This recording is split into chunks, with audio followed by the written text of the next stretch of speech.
donc en gros, ça vous répète un petit peu de manière plus claire ce qu'il en est, mais un exemple va illustrer ce qu'est la valeur intrinsèque et comment vous allez pouvoir l'utiliser, c'est celui de la pièce de monnaie. Donc, la valeur intrinsèque d'une pièce de monnaie, c'est un très bon exemple. Ça veut dire, et vous allez voir, ça va clarifier tout ce que je vous ai dit précédemment, ça veut dire que la valeur intrinsèque d'une pièce de monnaie, c'est le coût réel de sa fabrication. Donc là, j'ai 2 euros, mais vous savez qu'à fabriquer une pièce de 2 euros, ça ne coûte pas 2 euros. En fait, ce qu'on va appeler, en fin de compte, la valeur de marché, en fait, la valeur perçue de 2 euros, c'est 2 euros, mais c'est ce qu'on appelle la valeur faciale, c'est-à-dire en gros la valeur que vous allez avoir dans l'esprit des gens en rapport avec le marché. Et si demain, on dit les pièces de 2 euros ne sont plus valables, la valeur, et donc je vous l'ai mis en bas lorsqu'une pièce est démonétisée,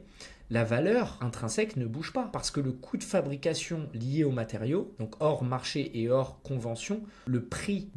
des matériaux de 2 euros, même si demain 2 euros ne vaut plus...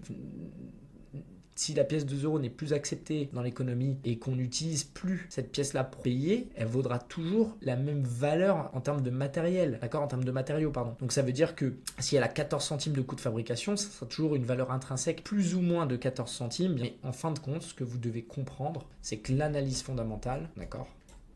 en gros, c'est on calcule le réel par rapport au prix du marché. On calcule en gros l'actif, ce qu'il est censé valoir, et on fait un comparatif avec ce qu'il vaut sans se baser sur le graphique, mais en se basant sur les éléments économiques qui interviennent et qui peuvent faire bouger cette valeur par rapport au prix. Et on calcule la sur- ou la sous-évaluation de ce dernier, et du coup on prend une décision par ce biais.